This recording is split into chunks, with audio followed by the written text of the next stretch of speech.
Monsieur le Président de l'Assemblée nationale, permettez-moi avant tout de vous présenter mon sincère condoléance.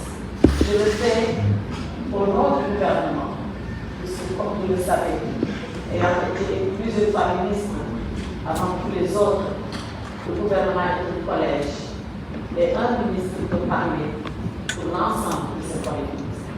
Certainement que d'autres avant moi l'ont fait, mais je voudrais le faire à l'honneur d'une autre fois si ça a été fait, mais le faire au nom du ministère des Affaires étrangères et le faire au nom des ambassadeurs qui m'accompagnent ici.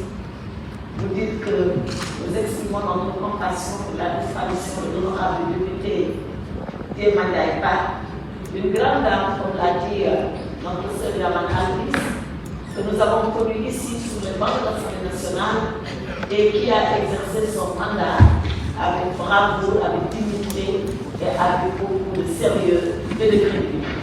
Je rappelle toujours pour l'histoire que c'est la première femme qui a dirigé ici, par notre confiance et au-delà par celle du président Macky Sall, la commission des finances de l'Assemblée nationale. C'était une première à l'époque et nous l'avions beaucoup appréciée.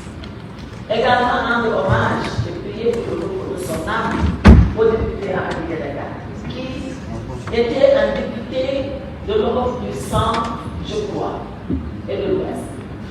Et de la détermination qu'il mettait toujours à défendre les intérêts de la diaspora. La première rencontre que nous avions eue au ministère, il était là, parmi les députés. Et je me rappelle qu'à l'époque, il avait posé condoléances de pouvoir disposer d'un corbillard à l'aéroport international Bercy pour pouvoir prendre en charge immédiatement les corps de défunts rapatriés. Donc, c'est dire que qui a voulu et qui a toujours exercé son mandat avec responsabilité et efficacité. Monsieur le Président, cette page triste de prose, il faut bien la clore. Comment ne pas vous féliciter pour encore l'honneur qui vous a été fait et que vous méritez très bien d'avoir été honoré par le président de la République en cette journée symbolique du 4 avril où nous avons suivi cette grande médaille. Et je me disais d'ailleurs, est-ce qu'il y a encore une autre médaille pour récompenser le président de sa alliance? Je pense que dans l'échelle des médailles, vous avez tout eu. Mais comme le président Macky Sall ne se suffit jamais de vous honorer, il en rajoute, il en rajoutera, il pourra en rajouter chaque fois que c'est nécessaire. Alors, Monsieur le Président, félicitations à vous et dire aux honorables députés que c'est toujours avec plaisir que nous venons devant cet hémicycle. Et croyez-moi, ce n'est pas de la courtoisie. Croyez-moi, ce n'est pas de la diplomatie. Parce que dans cet hémicycle, nous avons de grands députés. Parce que dans cet hémicycle, nous avons d'excellents députés. Nous avons été dans les assemblées nationales. Nous avons été dans les collèges élus. Nous savons ce qui s'y passe. Nous savons comment les députés font le travail. Une assemblée comme celle-là est une assemblée exemplaire dans le monde. Bien évidemment, il y a de la contradiction. C'est l'essence même de l'Assemblée nationale. Dans ce lieu s'exerce la démocratie dans la plénitude de sa signification. Un pour, un contre, un qui s'abstient, tout le monde est écouté, tout le monde est entendu, tout le monde est libre. Voilà l'Assemblée nationale et voilà l'Assemblée que vous nous présentez. C'est dire à ces deux nouveaux députés que vous venez d'accueillir qu'ils ont un exemple devant eux. Et ils doivent être fiers parce que c'est ça la continuité de l'institution. À 5 mois du mandat, de dire que quand même les absents doivent être en place et faire le travail jusqu'au bout, c'est-à-dire jusqu'au-delà de sa propre personne. Parce qu'au-delà de notre personne, c'est les institutions, c'est le Sénégal et c'est la nation. Donc, je voudrais vous aussi, députés entrants, vous confondre dans les mêmes félicitations que ceux-là que vous avez retrouvés ici. Alors, Monsieur le Président, aujourd'hui, nous avons examiné 4 conventions. Je reprendrai les députés successivement. L'honorable député Sébi, l'honorable député Fabiola Touré, mon président de commission, que je voulais saluer au passage, l'honorable député Chersek, clôturé par le président Aïdouline, que je remercie et que je félicite, pour dire quelle est la pertinence et l'importance de l'honorable député Abdoulaye Lam qui s'en a parlé. La pertinence de ces textes-là, 4 textes qui nous ont été soumis, que nous avons examinés largement en commission et que nous examinons par le débat de ce matin. Un texte sur la fiscalité.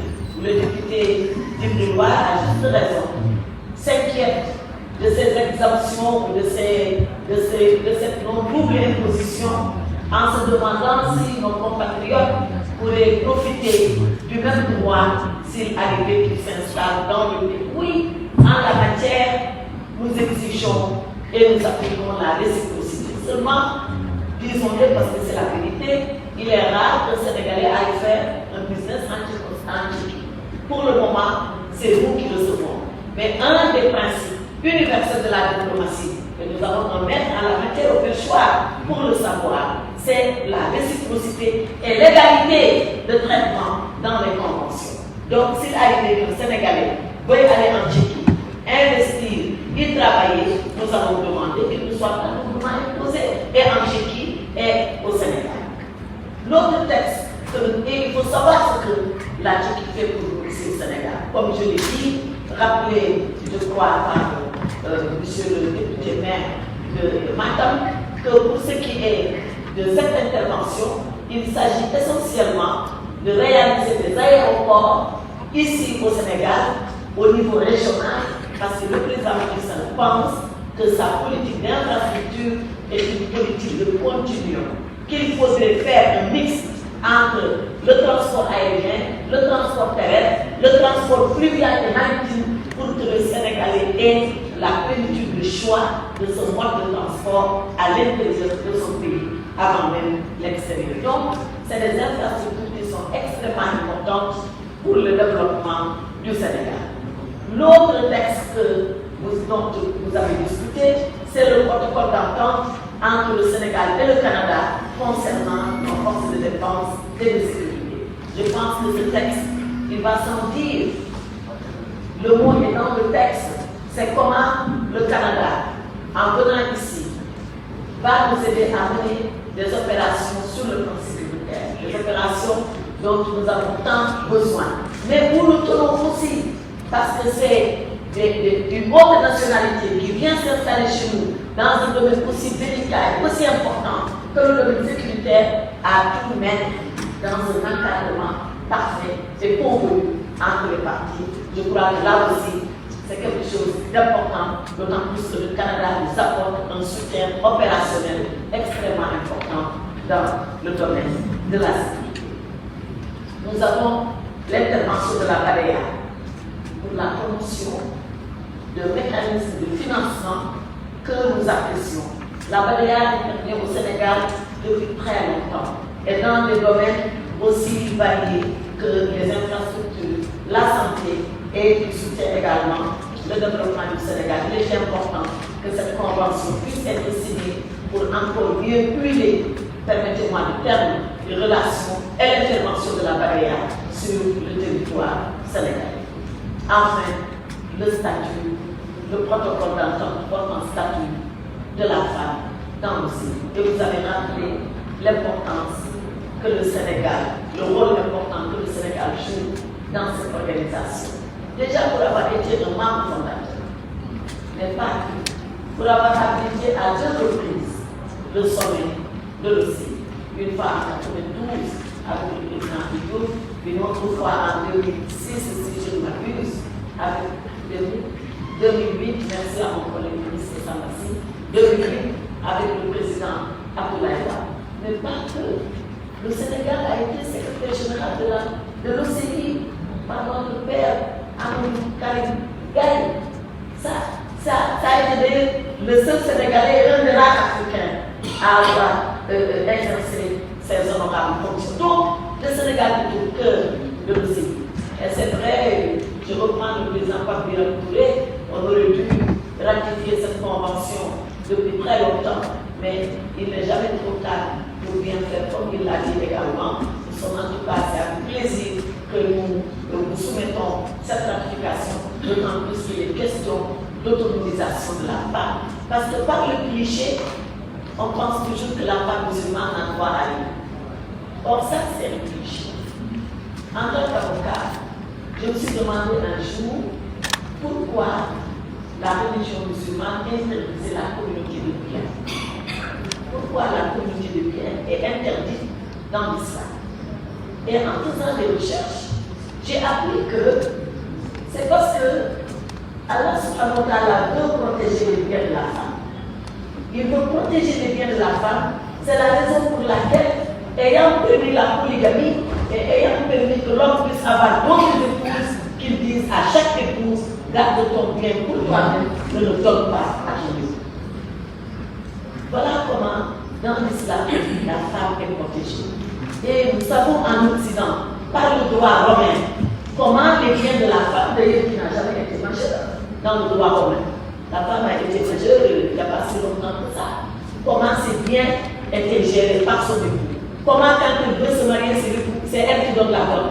Et ce n'est pas l'époux qui la donne. Ainsi de suite, ainsi de suite. Donc, dire que la femme n'a droit à rien parce qu'elle est musulmane, c'était un cliché que beaucoup ont véhiculé, même du temps de la Jahiliya, c'est-à-dire de l'ignorance totale. Et aujourd'hui, par les livres, nous comprenons que cela n'a pas été ça. Eh bien, il est bon que le CENI, pour encore mieux combattre ce cliché, dise moi, en tant qu'organisation de pays musulmans, je renforce les droits de la femme, j'aide la femme, je veux faire la promotion de la femme, je veux l'autonomisation de la femme, je veux le renforcement de la femme. Donc, je crois que cela était important à dire pour ce qui est de la pertinence, du sens et de la portée de ces quatre conventions que nous vous avons soumises. Et je voudrais, Monsieur le Président, vous féliciter, féliciter les honorables députés pour ce débat de fond que nous avons eu aussi bien en commission que là maintenant sous mesure pendant la plénière. Alors, pour en venir après les conventions aux questions spécifiques qui ont été posées par les députés, que je voulais remercier, parce que cela veut dire que notre diplomatie, elle est partout. Elle est au pouvoir, bien sûr, parce que c'est le président de la République qui définit la politique extérieure de l'État et le ministre des Affaires étrangères met en œuvre sous sa direction et ses directives. Mais la diplomatie, elle est aussi à l'opposition. Elle est dans la société civile. C'est un problème qui intéresse et qui importe aux yeux de tous les Sénégalais. Et c'est en cela que c'est une matière sensible. Et c'est en cela que, quand on engage l'action diplomatique, eh bien, on l'engage sans aucune considération, sans aucune connotation politique. Seules deux choses importent, l'intérêt du Sénégal et l'intérêt des Sénégalais. Voilà ce qui guide la diplomatie du Sénégal, et le président Macky Sall ne manque aucune occasion, tous les jours, pour nous rappeler cela. Et je vais vous donner deux exemples. Il est arrivé ici que le ministère sorte un communiqué le dimanche pour rappeler certaines choses. Et parfois on nous a dit, mais comment vous faites un communiqué le dimanche? Et regardez ce qui s'est passé. Parce qu'Allah subhanahu wa ta'ala est le meilleur de ses juges. L'affaire de Zemmour, c'était un samedi. Il a prononcé ces mots le samedi. Et dimanche, il fallait faire un communiqué. Pourtant, les gens nous ont fait un communiqué le dimanche.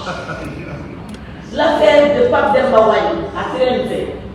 Pareil, ça s'est passé encore un samedi et dimanche, il fallait faire le coup. On a fait le coup. C'est pour dire que la diplomatie, vous le savez, Monsieur le Président, c'est une action à feu continu. Elle n'arrête pas, elle ne s'arrête jamais. Parce que le monde tourne H24. Quand c'est la nuit à Dakar, c'est le jour à Séoul, ainsi de suite. Et partout où cela se passe, le Sénégal doit réagir. En tout cas, le président Macky Sall, lui, il nous demande de réagir et de réagir immédiatement. Donc, ce que nous le faisons sous ses instructions. Nous le faisons sous ses directives. Aussi bien, nous, au ministère, à la portion centrale, comme ils le disent dans le jargon, que les ambassadeurs qui sont positionnés dans le monde. Donc, que plus personne ne s'étonne de voir les communiqués du Maïs le dimanche, la Tabaski, le jour de Noël ou de Pâques, parce que nous, c'est eux qui on travaille comme nous.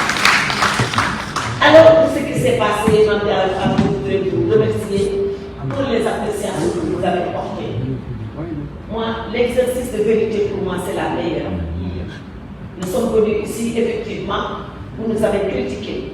Bien critiqué parce que vous aviez raison.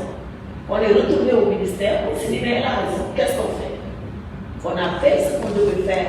Et vous, là, même, vous êtes revenus ici pour dire merci aux diplomates parce que vous avez fait ce que vous devez faire. Voilà comment nous continuons le travail. Alors, c'est à mon tour de vous féliciter pour votre honnêteté et votre sincérité et vous dire que sur cette ligne-là, on sera toujours d'accord. Sur le reste maintenant. C'est le reste. C'est le reste. Voilà. Et pour revenir au cas de Papa Demba, je sais que votre préoccupation, que ce soit vous, honorable Mandé Alpha, que ce soit l'honorable Namboussek, que je salue au passage, que ce soit l'honorable Morgan, que je salue au passage, l'honorable Demba Babriel Sow, notre excellent rapporteur, tous les députés de la diaspora, y compris nous les locaux, comme vous dites. Notre souci, c'est effectivement le suivi. Et après, qu'est-ce qui va se passer après? Lorsque les événements ont eu lieu, j'étais à Colombe. Et le président de la République me saisit immédiatement. Parce qu'à Colombe, excusez-moi, quand on est dans sa base politique, on ne regarde plus les réseaux sociaux pour dire qu'est-ce qui se passe en Italie. J'ai immédiatement saisi mon directeur de cabinet qui est là derrière moi. Et tout de suite, qui invite et qui appelle l'ambassadeur. Et l'ambassadeur Abdoulaye Seck, que je félicite parce que hier soir, le président l'a félicité et je le dis ici dans l'hémicycle. Le président, autant il est sans conception avec ses collaborateurs, il ne leur donne aucun répit, autant quand le travail est fait en bon chef, il dit bravo, c'est bien fait.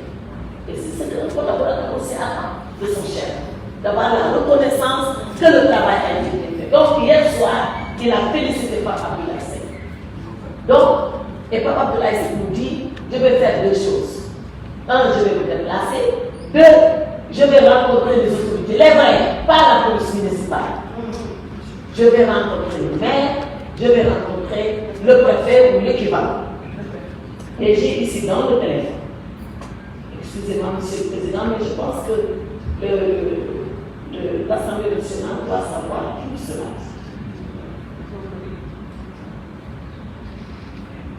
Je ne peux pas lire en italien, même si je fais du latin et que c'est très voisin. Mais ils disent placado a terra come Floyd, c'est ça, non? Il Sénégal contre Firenze et l'arrestato di un ambulante. Donc il parle de Pape Demba. Mais ça c'est le titre.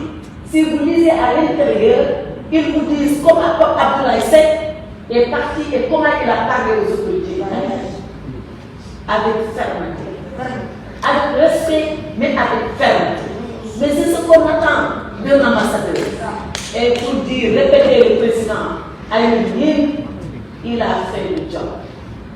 Il l'a fait, il l'a bien fait. Maintenant, dans le texte ici, ils disent que la police municipale de Firenze a porté plainte contre Pape Demba pour refus de tempête. Donc il y a déjà un plainte qui est en cours. Pape Demba, nous lui avons demandé de porter plainte parce que pour que la plainte soit recevable, il faudrait que la victime qui a directement subi, lui, le préjudice de la victime porte plainte. Et nous lui avons demandé de le faire. Il va le faire et nous allons le suivre, Inch'Allah. Nous allons suivre ça jusqu'au bout parce que, bon, vous l'avez dit, ce n'est pas la première fois. Moi, c'était en 2010, je crois. On avait marché ensemble, encore à Firenze, pour un Sénégalais qui avait été tué. On ne dit pas que l'Italie est comme cela. L'Italie, c'est un pays qui est membre partenaire. Nous avons reçu son chargé d'affaires, parce que son ambassadeur est en congé en Italie. Son chargé d'affaires est venu au ministère, reçu par l'ambassadeur directeur de cabinet, qui lui a dit, mais est-ce qu'on peut avoir une explication sur ça? Eh bien, c'est ici dans le téléphone. Ils se sont excusés, ils ont répété ce qui se passe. L'Italie a beaucoup de temps, parce que nous tenons à faire cette affaire-là jusqu'au bout. Mais nous allons suivre maintenant l'évolution judiciaire et vous aidez-nous à la suivre. Si vous sentez qu'il y a une faille qui on a baissé la garde, qu'on ne fait pas le travail comme vous l'attendez, n'hésitez pas à nous dire. Et à ce moment-là, on interviendra. Donc, en tout cas, je demande c'est l'engagement de cette affaire sera suivi sur le plan judiciaire avec Pape Delboy qui en est la victime. L'honorable député Yaman Albis, que je remercie. Alors cette année, nous ne savons pas c'est quoi, combien de total. On va le savoir nécessairement. Moi aussi, j'ai vu dans la presse que nous avons 4800, que nous avons 5000. Ce que je sais, c'est qu'au dernier pèlerinage, nous étions à 12 800, à peu près, de total. L'autre chose que je sais et que je peux dire, c'est que l'Arabie Saoudite, pour les raisons de pandémie, a pris deux mesures, même trois, mais deux fondamentales. La première, c'est de dire qu'elle va arrêter à 1 million. Le plafond de budget, c'est 1 million. Ce n'est pas 1 million, c'est 1 million. Et que ce 1 million sera réparti par quota, par pays. On sait que les pays ne sont pas les mêmes. Quand la Malaisie arrive au pèlerinage, quand l'Indonésie arrive au pèlerinage, c'est des millions et des millions. Voilà, ce n'est pas le Sénégal. Mais le Sénégal est respecté par le royaume d'Arabie Saoudite. Le Sénégal est un grand pays musulman. Et je suis convaincu qu'en discutant avec les autorités saoudiennes, que nous aurons le meilleur dans ces circonstances. Je ne dis pas qu'on va rattraper notre quota, ça c'est impossible. Mais on ne sera pas desservi. Voilà, on ne sera pas desservi et le service, le secrétaire général, le Mampara Cissé, qui s'occupe particulièrement de cette question, avec le délégué général de pèlerinage, sont en train d'y travailler. Ce que je voudrais dire à l'honorable Yaman Albis, c'est que je compte aussi sur le sens de la mesure et de la pondération des voyagistes pour que nous puissions nous entendre. Dire que parce que les quotas sont faibles, que l'État doit se désengager, on ne peut pas le faire. Je le dis, ça je le dis. Parce que l'État intervient pour pondérer les prix, pour ne pas laisser livrer les pèlerins au marché avec les voyagistes. C'est la raison pour laquelle la présence de l'État est nécessaire. C'est comme un service public religieux que l'État rend aux pèlerins qui vont au Hajj. Donc, nous allons faire pour le mieux. Avec vous, nous allons nous concerter. L'État aura sa part, les voyagistes auront leur part, et nous verrons qu'est-ce qui est le mieux. Parce que je comprends que 2 ans sans activité, sans chiffre d'affaires, c'est une situation difficile. Mais je demande que tout le monde se comprenne et qu'on arrive à des solutions honorables. L'essentiel est de passer cette année en priant à la Subhanahu wa Ta'ala que l'année prochaine, nous puissions le faire, le Hajj, dans de meilleures conditions. Inch'Allah. Madame Fatou Sène, que je remercie pour avoir évoqué le problème des Sénégalais de Turquie. Moi, je rentre de Turquie il y a 1 mois, peut-être. 1 mois, et comme fait le président Macky Sall, lui, quand il se déplace, il rencontre les Sénégalais. Nous aussi, quand on se déplace, il nous dit allez rencontrer les Sénégalais. En Turquie, il les a rencontrés en 2009, mais il les a rencontrés en 2021 à l'occasion du sommet Afrique-Turquie. C'est récent, voilà, comme dit l'honorable député de Paris, parce qu'il devait être à cette rencontre-là, malheureusement, il n'a pas pu. Il les a rencontrés, il a échangé avec eux. Vous savez la vérité, et moi je suis partie à 1 mois, je les ai rencontrés. J'ai rencontré le président de la société sénégalaise avec tous les autres. Ce que j'ai retenu de leur tolérance, c'est plutôt d'avoir une crèche pour les jeunes mamans qui travaillent et qui n'ont pas à qui confier leur enfant. Or, les écoles turques ne permettent pas à cet âge-là de recevoir les bébés. Et nous sommes en train de travailler là-dessus pour voir comment elles vont s'organiser, peut-être mettre une petite cotisation de base et nous leur donner une subvention comme les écoles sénégalaises pour qu'elles puissent avoir une crèche et qu'elles puissent déposer les enfants.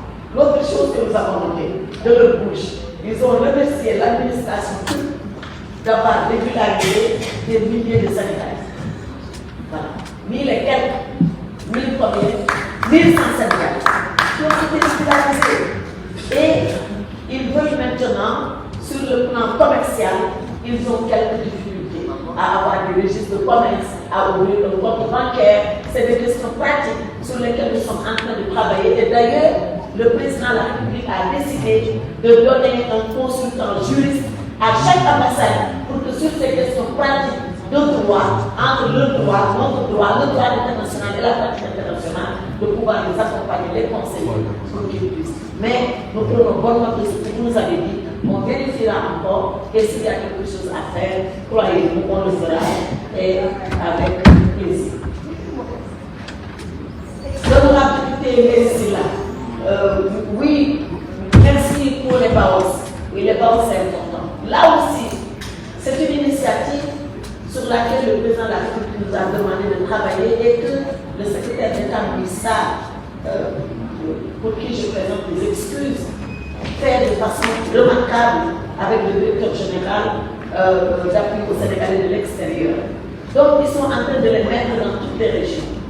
Pour que, quand nos émigrés reviennent sur le territoire national, qu'ils puissent être accueillis et pas livrés à eux-mêmes, mais surtout, ceux-là qui veulent aller en immigration, qu'ils puissent avoir un bureau qui pourra les accueillir, les conseiller, les orienter pour qu'ils n'aillent pas à l'aventure comme cela se fait. Voilà l'importance et la pertinence de ces barreaux et nous sommes en train de les installer. Maintenant, à vous, les autorités locales, c'est parce que ce n'est pas pour rien que les barreaux sont logés dans les ARD, dans les agences régionales de développement, de faire vivre les barreaux.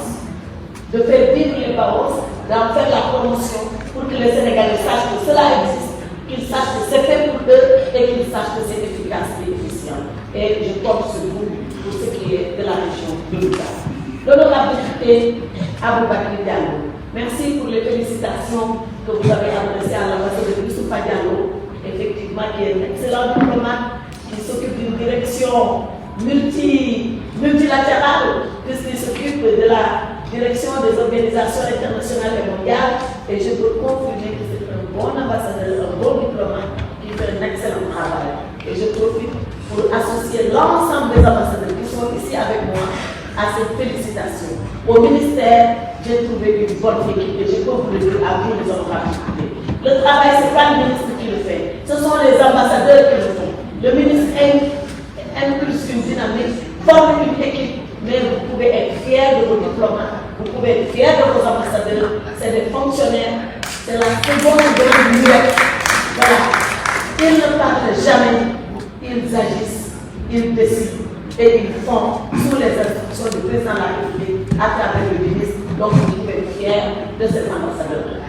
Alors, vous nous parlez du consulat à Houston. C'est vrai que Texas, géographiquement, c'est sud et centre.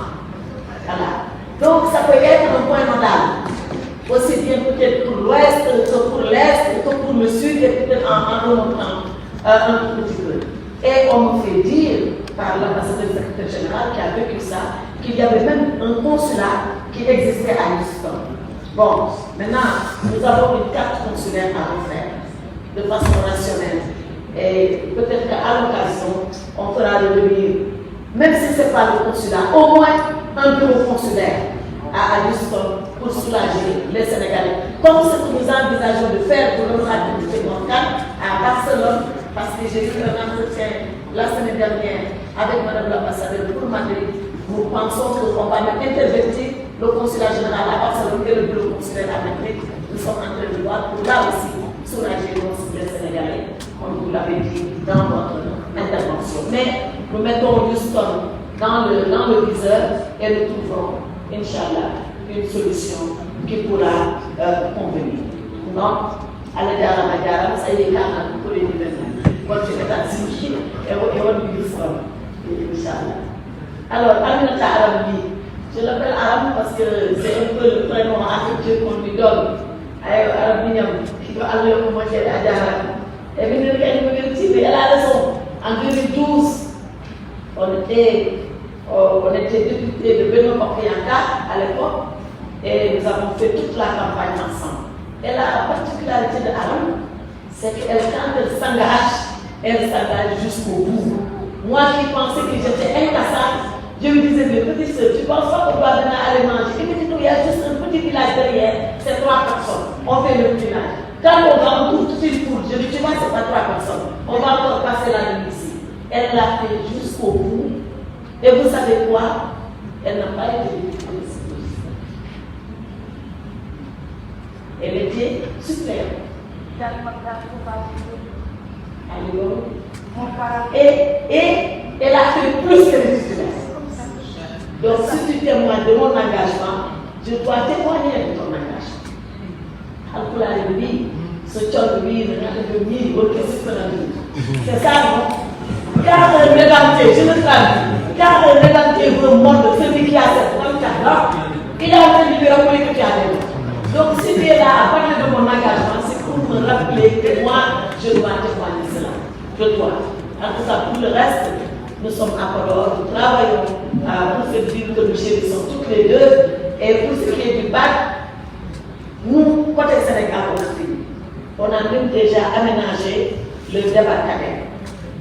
Mon chef de cabinet, pour le Wall, que tu connais bien, que ton cousin est là avec moi, il suit ça de façon quasi quotidienne. Ce qui nous reste, comme le fleuve il est international, c'est entre nous et la Mauritanie, c'est d'avoir le fleuve vers côté Mauritanie. Mais il y a de l'espoir.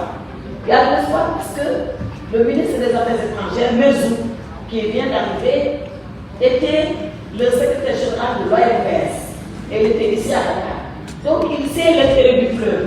Il connaît le fleuve, il connaît Podor, il connaît l'Ixaïba en Mauritanie. Il sait l'importance et le prix que les populations et de Mauritanie et du Sénégal attachent à l'avènement de ce bac.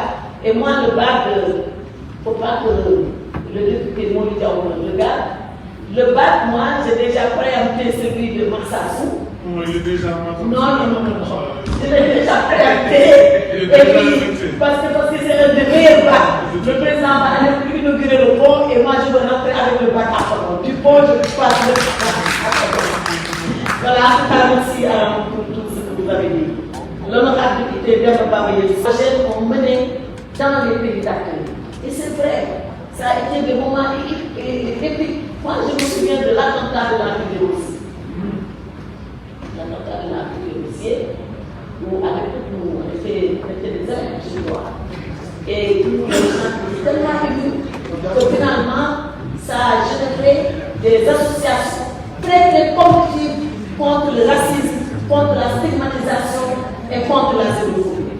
Et aujourd'hui en France, si vous dites un tel, toi tu es un Africain, vous pouvez être directement par le procureur. Vous n'avez même pas besoin de porter plainte. Et ça, c'est la LICRA, c'est le DRAC, c'est toutes ces associations qui ont généré cela. Je pense que c'est une bonne expérience que tout le monde doit reprendre, pas seulement en Italie, mais un peu partout dans le monde, parce que ce qu'on a remarqué, c'est une résurgence de l'extrémisme, de la violence et du rejet de l'ordre. Donc, plus que par le passé, ces associations ont encore leur raison d'être aujourd'hui. Donc, nous devons profiter de cette expérience-là pour essayer d'avancer dans la lutte pour le respect des étrangers dans le territoire d'accueil. Nous devons profiter de l'expérience de la diaspora. Oui, et au mois de novembre, le président de la République avait effectué une mission en France. Et si vous vous souvenez, il avait reçu beaucoup de cadres sénégalais en France. Et là, en retour de Turquie, je suis arrêté à Paris parce qu'il avait une tournée de la République. Et j'ai trouvé l'ambassadeur Maguette Seye sur le chemin de l'aéroport en train d'installer l'association de ces Sénégalais, de ces compétences sénégalaises. Où nous retrouvons des médecins, des avocats, des agronomes, des chanteurs, des artistes, voilà, des chefs d'entreprise, des banquiers, des gens qui veulent servir le Sénégal. À partir de la France, je me rappelle même avoir discuté avec un Sénégalais qui a mis en place un data center dans une région en France. Et quand je vois ce que nous ambitionnons de faire ici, je pense que ce Sénégalais a vraiment sa place pour pouvoir nous aider et nous apporter un coup de main. C'est pour dire à l'honorable de Babaye que nous sommes en train effectivement de réfléchir à tout cela et de voir comment formaliser cette association, ce groupement de compétences au profit de Sénégal.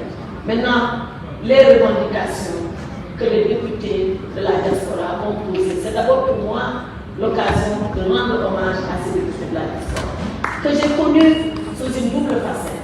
Je les ai connus en tant que collègues ici, sur le banc de l'hémicycle et je les ai connus en tant que ministre. Comme disent les latins, né Galilée. Vous n'avez jamais changé dans votre engagement à plaider et pour la diaspora et pour les Sénégalais de l'intérieur. Donc, ces revendications que vous avez commencé à énumérer, malheureusement, le temps vous a interrompu. Il serait important, en tout cas intéressant pour nous, de les consigner dans un document. Parce que j'ai noté le corbillard, j'ai noté les longues peines que les gens touchent à la santé avec le non-serment qui peuvent bouger ici à Dakar. J'ai noté les problèmes du consulat général à Paris que je connais mieux, mais vous avez été interrompu. Il serait bon d'avoir un document qui nous permettra de faire le suivi. L'honorable député Seydou, que je remercie d'avoir listé la pertinence de ces 4 documents que nous avons examinés avec vous ce matin. Mais qui dit, est-il vrai que le président Macky Sall s'est entretenu avec le président Zelensky d'Ukraine? Oui, c'est vrai, je le confirme.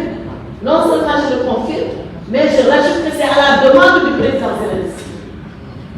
C'est le président Zelensky qui a demandé, on était encore samedi ou dimanche, et l'ambassadeur directeur de cabinet me dit qu'il y a l'Ukraine qui veut parler le président Macky Sall. Et on l'a fait. Et hier, pendant 22 minutes, ils se sont entretenus. Et le président Zelensky lui dit, je vous appelle parce que je sais les conséquences néfastes que la guerre de l'Ukraine est en train de faire porter aux États africains. Sur le plan de la coopération bilatérale, mais également sur le plan commercial, avec la montée la rareté des denrées de première nécessité et l'inflation sur les prix. Et le président Macky Sall a également donné sa vision, ce qu'il pense de ce conflit et comment il faut l'arrêter. Il faut l'arrêter pour le bien de l'Ukraine, pour le bien de la Russie et pour le bien et la paix du monde. C'est notre diplomatie. Et vous l'avez dit, l'honorable chef de tout le monde, notre diplomatie est une diplomatie de promotion de la paix. C'est une diplomatie de mesure. C'est une diplomatie d'équilibre. C'est une diplomatie de souveraineté. Et comme dit le président Macky Sall, sans exclusion et sans exclusive. C'est la raison pour laquelle, quand nous parlons, nous sommes écoutés. Et très souvent, nous sommes entendus. J'étais là quand je parlais avec le président Poutine. 26 minutes. Et vous remarquerez que tous les deux sont dans le pays en guerre. Mais ils prennent le temps d'expliquer au président Macky Sall. Et ils surtout prennent le temps d'écouter le président Macky Sall dans ses prises de position. Et lui aussi, sans jamais balayer, leur dit, je veux appeler immédiatement à un cessez-le-feu. À un cessez-le-feu durable. Une fois qu'on l'aura obtenu, appeler à un dialogue et à des négociations. Parce que fatalement, forcément, immanquablement, vous finirez par ça. Alors on va commencer par là. Et il l'écoute. Et hier, en terminant son entretien avec le président Zelensky, celui-ci lui a dit, Monsieur le Président, je vous demande de continuer vos efforts de médiation pour que le dialogue puisse s'instaurer entre nous et la Russie.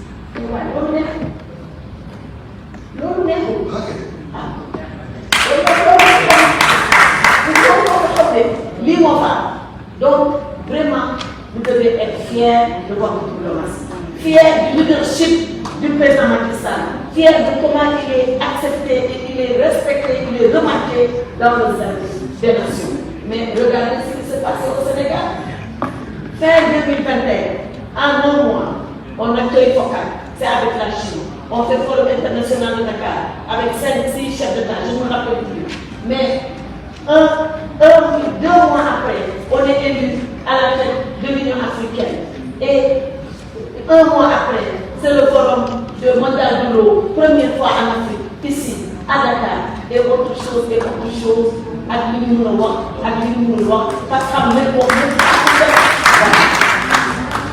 donc, c'est ça, l'état de la diplomatie au Sénégal.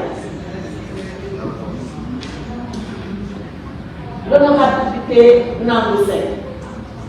Oui, comme je l'ai dit, en répondant à son Mamdia, j'ai donné la réponse. Nous allons faire le suivi avec vous pour ce qui est du cas de Papa Demba Wali.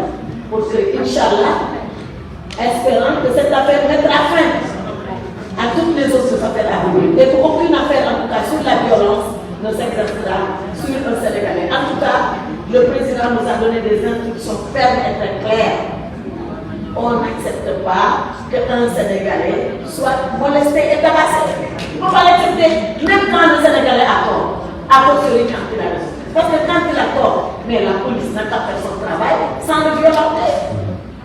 À cause de quand il a raison. Donc le président dit même quand il a tort, on n'acceptera pas qu'il soit violenté. À cause de quand il a raison. Donc nous suivrons l'affaire jusqu'au bout. Honorable député Abdoulaye Wilane. Bon, j'allais dire mon petit frère, mais un honorable n'est jamais petit. Donc mon jeune frère, Abdoulaye Wilane. En me rappelant que vous êtes député de CEDEAO et qu'à ce titre, on vous avait trouvé à Abuja. Et qu'à ce titre aussi, vous faites partie de ceux-là qui font la diplomatie du Sénégal. Vous, comme l'honorable député du pouvoir, pour ce qui est de l'Union africaine, et je voudrais vous féliciter pour cette posture diplomatique que vous avez dans ces instances internationales où vous portez la voix et le message du Sénégal.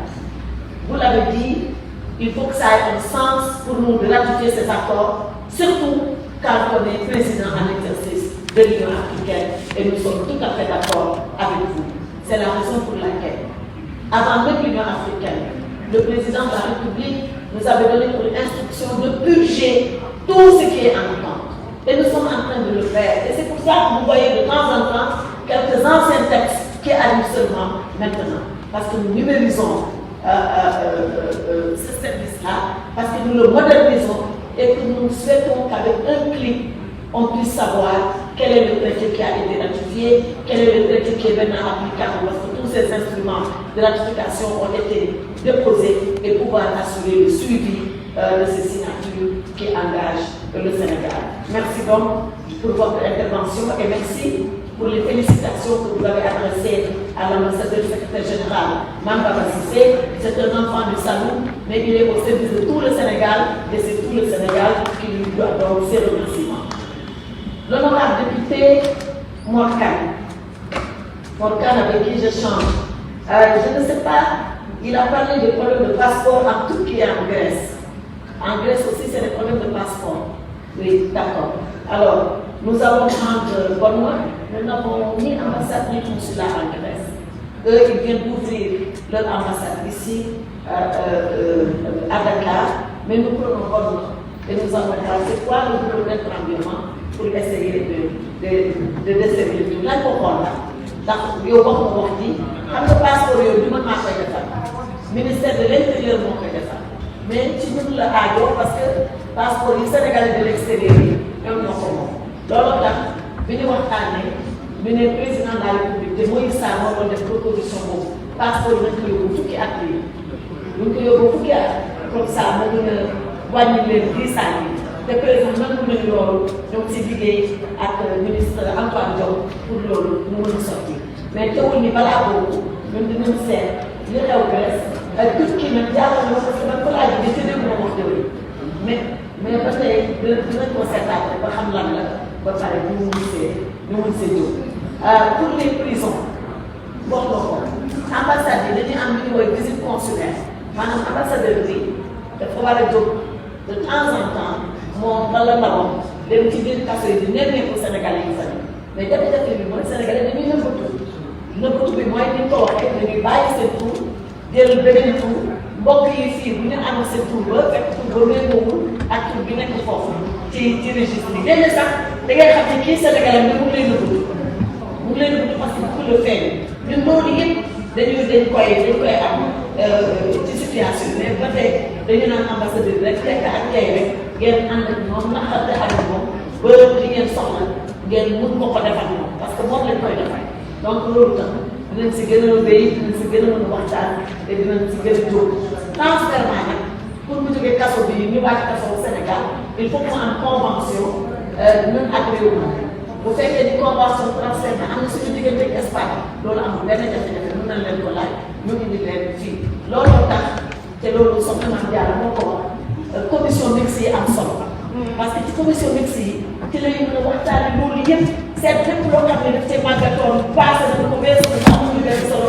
lu dindi ko seet lépp loo xam ne mooy problème jamono bi léegi jafe bu ñu nekk jëlaat ko en charge wéyalaat liggéey bi donc loolu yëpp nañ ko mën a xool incha allah mais dina seet final naka nañ ko nañ xam après nañ la wax luñ si naan. Honorable député Djibril War, que je remercie pour son accompagnement de tous les jours.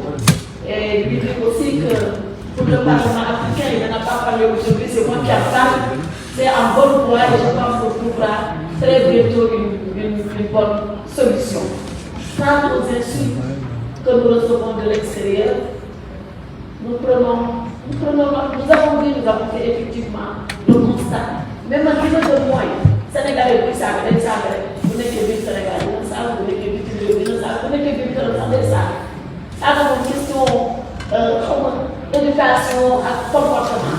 Mais teewul ni nañ xoolaat mbir mi bu baax parce que bu demee nag bay chef religieux yi kooku moom jege na day kooku moom jege na dayoo dinañ seet yan taxawaay bi si war a taxaw pour loolu tam ñu mën a ànd. Honorable député Cheikh Seck, que nous remercions lui aussi pour sa pertinente intervention. Surtout quand il dit voilà où il y a le champ. Et c'est vrai, le ministère des Affaires étrangères, il est au croisement de beaucoup de choses.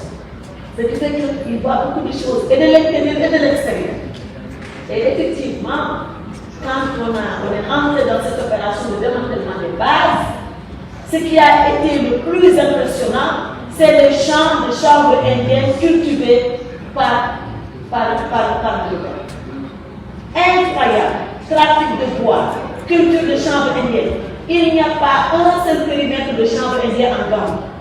Tous les champs sont au Sénégal. Tous les champs, c'est au Sénégal. Quand nos forces armées survolent le territoire avec les drones, toute la culture de chanvre indien, c'est au Sénégal. Est-ce que nous pouvons accepter cela? Tout le bois, il est coupé en Casamance et amené ailleurs. Tout le bois. Donc, la culture c'est chez nous, le trafic c'est chez nous, et les trafiquants c'est nous. Donc, nous devons effectivement prendre les décisions et croyez-moi, le président est ferme là-dessus. Ferme. On a démantelé les bases, on démantèle les champs, on démantèle le trafic, et puis les militaires vont s'installer pour que cela ne se reproduise plus. Nous sommes dans ça et on va aller jusqu'au bout. Inch'Allah. Donc, merci à la chef, mon frère chef, d'avoir posé ce problème. Monsieur le Président Papira Touré, à qui je dois des remerciements spéciaux pour la façon spéciale dont il conduit cette commission des affaires étrangères. Lui et moi échangeons tout le temps. Et il est toujours soucieux de l'après, du suivi. Je me rappelle, il y a 4 jours après mon passage à la commission technique, il m'a envoyé, donc il m'avait posé une question à laquelle je n'avais pas répondu. C'était sur le dépôt des instruments de l'application de la main. Je lui ai envoyé un message après, avec la cérémonie d'ailleurs de réception de l'application du Sénégal à Addis Abeba par notre ambassadeur qui m'avait envoyé des images et que je lui ai envoyé. Pour dire que, Monsieur le Président de l'Assemblée nationale, que le président Papira Touré se soucie, après l'hémicycle, de ce que vos textes sont devenus. Il me poursuit jusqu'au ministère pour me dire qu'est-ce qu'il a été fait. Et je pense que c'est un bon président qui pense que son travail ne s'arrête pas dans l'hémicycle, mais qui doit continuer dans l'exécution des textes. Et je voulais ici témoigner de cela et dire que nous sommes en contact permanent. Pour ce qui est de l'Ukraine, oui, il a salué notre position, et bien c'est la position du président Macky Sall. Une position de courage, une position de mesure et une position de justesse. Le 4, quand est-ce qu'on a voté? Non, la dernière fois. Le 7 avril, à l'Assemblée générale des Nations Unies, on devait voter une résolution pour suspendre la Russie du comité des droits de l'homme de Genève. Le Sénégal a dit nous ne pouvons pas pour le moment voter cette résolution. Nous ne disons pas que nous ne la voterons pas, mais pour le moment, nous ne pouvons pas. Pour deux raisons. La première, c'est que nous avons mis en place à Genève, et nous l'avons voté, une commission internationale d'enquête sur les exactions de droits de l'homme en Ukraine. Cette commission n'ayant pas fini son travail, nous ne pouvons pas dire qu'il y a eu des exactions et violations de droits de l'homme en Ukraine pour suspendre la Russie. Attendons que la commission dépose son rapport. Telle est la position du Sénégal. Quand nous l'avons dit au président, il a dit à partir de ce moment, je demande à l'ambassadeur qui nous représente aux Nations Unies de faire une explication de droit. Vous connaissez, monsieur le président? Vous connaissez? Moi, les explications de vote en général, je les voyais ici, au sein de l'hémicycle. Je ne savais pas que les diplomates avaient explication de vote. Il a dû expliquer le vote du Sénégal. Je veux que le monde entier sache que si nous nous abstenons, c'est pour des raisons cohérentes, c'est pour des raisons objectives. Et quand nous